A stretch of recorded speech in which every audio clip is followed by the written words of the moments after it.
अस्सलाम वालेकुम, मैं हूं फैसल तारिड़। आज 24 अप्रैल है और आज दिन है एतवार का। इस वीडियो के अंदर हमने बात करनी है कि हर एक पाकिस्तानी जिसका ताल्लुक किसी भी जमात से है एक सवाल ज़रूर पूछता है या ये सवाल उसके दिमाग में ज़रूर आता है कि एक हुकूमत हंसती बसती चल रही थी, अचानक हुकूमत बदल जाती है, लोग बदल जाते हैं। वो चोर डाकू जिन्होंने आज तक जेलों के अंदर होना था, अचानक वो हुक्मरान बन जाते हैं। पूरा पाकिस्तान सड़कों पर आ जाता है। पूरे मुल्क के अंदर एक अदम इस्तेकाम और इंतशार की सूरत हाल बन जाती है। यानी पूरा मंजरनामा इतना अचानक बदलता है कि लोग ये हजम करने के लिए तैयार नहीं हैं और सवाल पूछते हैं कि अचानक कैसे हो गया।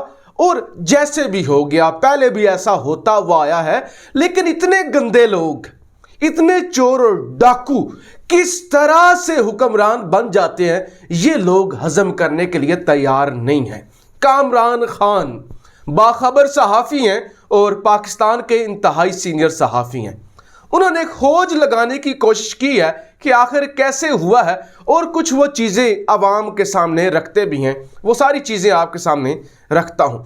कामरान खान कहते हैं कि पाकिस्तान जब से मार्ज़ वजूद में आया है 23 वज़ीर आज़म इसी तरह से बदले जा चुके हैं, लेकिन किसी भी कौम के महमार ने नहीं बताया कि इनका कसूर क्या था, क्यों बदले, क्या गेम हुई है। लेकिन वो खान साहब के बारे में बताते हैं। वो कहते हैं किस्सा मुख्तसर ये है कि इमरान खान के साथ गेम हुई है। अचानक चोर और डाकू इकट्ठे हुए हैं और एस्टैब्लिशमेंट का आशीर्वाद उन्हें शामिल था, उनके साथ था और इमरान खान के साथ गेम हो गई। गेम का आगाज वो कहते हैं अक्टूबर से होता है, जब अचानक वज़ीर आज़म हाउस के बजाय DGISPR एक प्रेस रिलीज जारी करते हैं और DGISI को चेंज कर दिया जाता है। यानी DGISPR प्रेस रिलीज जारी करते हैं। असल में हुक्म वज़ीर आज़म हाउस से आना चाहिए था, लेकिन वो नदीम अंजम को नॉमिनेट कर देते हैं और उसके बाद वज़ीर आज़म इनकार कर देते हैं। बिल आखिर नवंबर के अंदर DGISI नदीम अंजुम साहब ओहदे का चार्ज संभाल लेते हैं।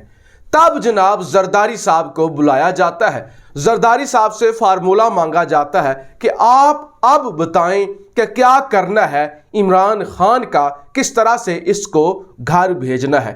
जरदारी साहब जो व्हील चेयर पर नजर आते हैं और शहबाज शरीफ जिसने कमर पर हाथ रखा होता है इस तरह किसी भी अदालत में जाने से पहले, और पूरे मुल्क की बदमाशियां या तो जेलों में होती है या एग्जिट कंट्रोल लिस्ट में होती है या वो अस्पतालों के अंदर बीमारी का बहाना करके सोई होती है। सारी हरकत में आती है। जरदारी निजी महफिलों के अंदर जाके जिक्र करता है कि गेम ऑन है, मुझे इशारा मिल चुका है और अब मेरा तमाशा देखना। यानी जरदारी खुल्ले मुखुल्ला कहता है कि अब देखना मैं करता क्या हूं। जरदारी कभी कराची से लाहौर जाते हैं, कभी लाहौर से इस्लामाबाद। मीटिंग्स होना शुरू हो जाती हैं, मुनहरफ लोग होना शुरू हो जाते हैं 2 दर्जन के करीब, और जहांगीर तरीन ग्रुप भी कुल मुखुल्ला बगावत कर देता है, अलीम खान भी बगावत कर देता है। ऐसे में शहबाज शरीफ को वज़ीर आज़म कह दिया जाता है जरदारी साहब की जानब से, और शहबाज शरीफ दिन रात बाजवा साहब के बूट चाटने, पॉलिश करने, कसीदे पढ़ता हुआ नजर आता है शहबाज शरीफ, और कहता है कि उनसे अच्छा तो कोई जर्नैल नहीं है और मेरे भाई को वो बड़ा पसंद करते हैं नवाज शरीफ को, और वो कहते हैं कि नवाज शरीफ ने हमेशा मेरी इज्जत की है। ये सारी गेम ऑन हो जाती है और ऐसे में वो कहते हैं कि अपने लोग भी छोड़ जाते हैं। सबसे दिलचस्प बात यह कि बाप पार्टी, बलोचिस्तान की जो बाप पार्टी है, कामरान खान कहते हैं कि वो सबसे पहले खान साहब के इत्तेहाद को छोड़ती है, और वो कहते हैं कौन नहीं जानता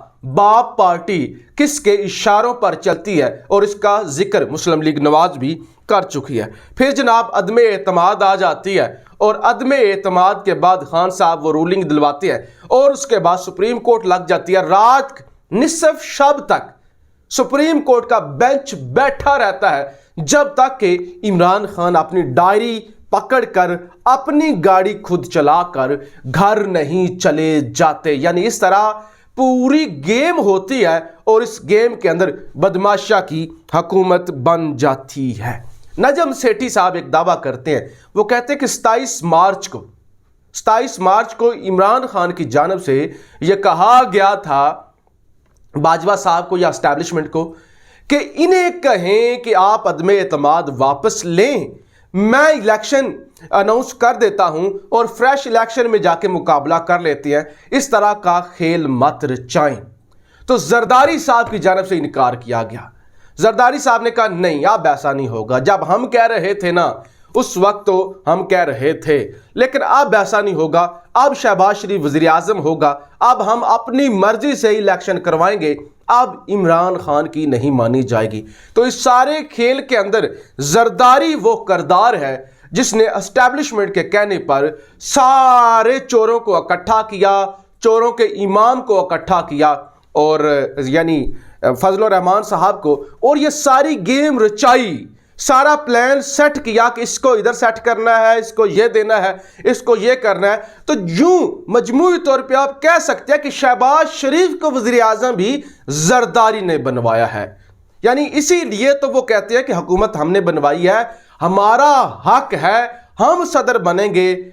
सिर्फ फर्जी और एक निशान के तौर पे सामने मुस्लिम लीग नवाज होगी और शहबाज शरीफ होगा। यानी आज कामरान खान ने सारी गेम जो है वो खोल कर रख दी है कि सारी गेम का मास्टरमाइंड कौन है और कहां पे ये गेम रचाई गई, कब से ये खेल शुरू हुआ। कामरान खान ये कहते हैं, वो कहते हैं मुझे लगता था कि इमरान खान वो पहले शख्स होंगे जो 5 साल मुकम्मल कर लेंगे, लेकिन अगले इलेक्शन के अंदर वो जीत नहीं सकेंगे। और ये हर पाकिस्तानी जो समझदार है उसका यही तज्जिया था, मेरा भी यही तज्जिया था। मैं भी हमेशा ये कहता था कि अगर इमरान खान ने 5 साल मुकम्मल कर लिए तो पहले तो 150 सीटें मिल गई थी, अब 100 सीट भी नहीं मिलेगी, क्योंकि जिस तरह से प्रोपेगेंडा हो रहा है, जितनी सख्त अपोजिशन है और जिस तरह से मीडिया झूठी और जाली खबरें चलाता है और महंगाई का जिस तरह से शोर किया गया है। मेरा अपना मानना यह था कि हुकूमत गिरनी चाहिए, खान को एक दफ़ा पब्लिक में जाना चाहिए, चोरों को नंगा करना चाहिए और खान को एक मजबूत हुक्मरान बन के सामने आना चाहिए, 2/3 मेजॉरिटी के साथ आना चाहिए, ताकि हकीकी मानों में तब्दीली आ सके।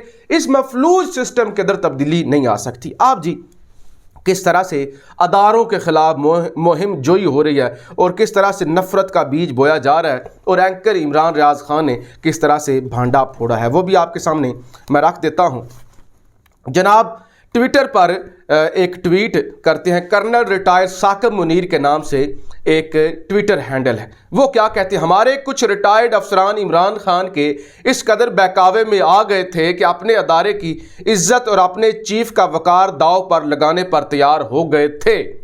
जनरल बाजवा ने बर वक्त खुफिया एजेंसी की कमान तब्दील की, अफसरान का सॉफ्टवेयर अपडेट करवाया और खामोशी हुई, अभी भी कुछ सांप कुचलना बाकी हैं। तो यानी ये जो कर्नल रिटायर्ड साकिब मुनीर साहब के नाम से ट्विटर हैंडल बनाया गया है ना, इसके अंदर फौज को बजाय डिफेंड करने के बदनाम किया जा रहा है और बताया जा रहा है कि ये सारी गेम का जो मास्टरमाइंड है वो तो बाजवा साहब है। यानी जाहिर ये किया जा रहा है कि जैसे बाजवा साहब को वो डिफेंड कर रहा है, लेकिन जिस तरह से कुचलना बाकी है, बाजवा साहब ने बर वक्त कमान तब्दील की, अफसरान का सॉफ्टवेयर तब्दील किया, तो असल में इसका मकसद यह है कि फौज को बदनाम किया जाए, यानी दूसरे तरीके से कार्रवाई डाली जा रही है। इस पर इमरान खान कहते हैं कि ये अकाउंट फौज में बगावत का प्रोपेगेंडा कर रहा है, DGISPR और फौजी लोगों भी इस्तेमाल कर रहा है, कि फौजी लोगों भी इस्तेमाल कर रहा है। DGISPR को इस पर बर वक्त कार्रवाई करनी होगी और ऐसे अनासर जो फौज को विलन बना के पेश कर रहे हैं या फौज को इस सारे मामले में घसीट रहे हैं, उनके खिलाफ कार्रवाई करनी होगी। तो ये बजाय ये जो साजिश हो रही थी और लोगों को उकसाया जा रहा था कि कुछ रिटायर्ड अफसरान इमरान खान के इस कदर बहकावे में आ गए थे कि अपने अदारे की इज्जत और अपने चीफ का वकार दाव पर लगाने पर तैयार हो गए थे, यानी एक तरह से धमकी भी दी जा रही थी और ये तासुर भी दिया जा रहा था जो रिटायर्ड फौजी बोल रहे हैं वो इमरान खान के बहकावे में आए हुए हैं, और इमरान खान के बहकावे में आके वो रिटायर जो हैं अपने अदारे का वकार और अपने चीफ का वकार मजरू कर रहे हैं। यानी वो आज़ादी से नहीं बोल रहे, वो एक बहकावे में आए हुए हैं और अदारे के खिलाफ वो बगावत कर रहे हैं। اس پر اینکر عمران ریاض خان نے کہا کہ یہ اکاؤنٹ بغاوت کے لیے پراپیگنڈا کر رہا ہے، یہ جعلی خبریں چلا رہا ہے، فوج کا استعمال کر رہا ہے اور فوج کو اس کا سر کچلنا ہوگا، فوج کو ایسے لوگوں کو لگام ڈالنی ہوگی جو نفرت کا بیج بو رہے ہیں۔ لیکن اس وقت جو ملک کے اندر بیج بو دیا گیا نا بدماشا کا، یہ آپ کو اور مجھے ضرور بدنام کر رہا ہے۔ ادارے بدنام ہو رہے ہیں یا نہیں ہو رہے، ادارے اپنے آپ کو ڈیفینڈ کرنا جانتے ہیں، اداروں کے پاس ہمیشہ طاقت ہوتی ہے اور وہ اپنا دفاع کر لیتے ہیں اور ملک کا دفاع بھی ظاہر کرتے ہیں۔ لیکن ملک جس طرح سے بدنام ہو رہا ہے نا، یا میں اور آپ بدنام ہو رہے ہیں، یہ اللہ ہی جانتا ہے۔ یہ جی سابق رکن ہے برطانوی پارلیمنٹ کے جارج گیلوے، یہ کیا کہتے ہیں، دنیا میں کون سا ایسا ملک ہوگا جہاں 24 ارکان ضمانت پر وزارتیں لے کر بیٹھے ہوں گے؟ تو برطانوی آج ہم پہ تھوک رہے ہیں، وہ کہہ رہے ہیں دنیا میں کون سا ایسا ملک ہے جہاں پہ 24 سے زیادہ ارکان ضمانت پر ہوں، جو منسٹر ہوں وہ ضمانت پر ہوں، اور وہ کہہ رہے ہیں یہ پاکستان ہی دنیا کا واحد ملک ہے جہاں پہ یہ تماشا لگا ہوا ہے۔ یعنی پاکستان اس وقت پوری دنیا میں بدنامی کا سبب بن چکا ہے، لوگ تھوک رہے ہیں، لوگ مذاق بنا رہے ہیں اور لوگ ہم پہ ہنس رہے ہیں۔ اور یہاں پہ بدماشا جو ہے وہ بڑی خوش ہے کہ جمہوریت اور آئین کی بالادستی ہوئی ہے، ملک کے اندر جو ہے وہ حقیقی معنوں میں اب جمہوریت آئی ہے، اب حکومت سچی اور عوام کی طاقت سے آئی ہے، اور اب ملک کے اندر خوشحالی ہوگی، اب ملک کے اندر احتساب ہوگا، اب ملک آگے بڑھے گا۔ لیکن صحیح معنوں میں سعودی عرب سے لے کے برطانیہ تک اور پوری دنیا کے اندر 200 ممالک آج ہمارا مذاق اڑا رہے ہیں۔ امریکہ ہمارا مذاق اڑا رہا ہے اور کہتے ہیں کہ مراسلہ پبلک کرنے سے پہلے امریکی اجازت لینا ہوگی۔ اس پر بھی اوریا مقبول جان میدان میں آتی ہیں، وہ کیا کہتے ہیں، امریکہ ہر سال بغیر پوچھے اپنی خفیہ دستاویزات سامنے لاتا ہے جن میں دوسرے ملکوں کے عوام اور حکمرانوں کو گالیاں بھی دی ہوتی ہیں، لیکن ہمارے یہ بزدل حکمران اس امریکی خط کو پبلک کرنے کے لیے امریکی اجازت چاہتے ہیں۔ کچھ دیر صبر کر لیں، جو کالک تم چھپا رہے ہو امریکہ خود شائع کر دے گا۔ تو اوریا صاحب یہ کہتے ہیں کہ جو کالک نے ملی ہوئی ہے نا اور چھپا رہے ہو اور کہہ رہے ہو کہ امریکہ کی اجازت، امریکہ جب پبلک کرے گا نا، اور سارا یہ کھیل جو کھیلا گیا ہے، جو کچھ ہوا ہے، جب وہ سارے ڈاکومنٹس خود ڈی کلاسیفائیڈ کرے گا اور بتائے گا کہ ہم نے فلاں سال میں یہ کیا تھا، تو وہ پھر تم سے پوچھے گا نہیں، پھر تم کسی کو منہ دکھانے کے قابل نہیں رہو گے۔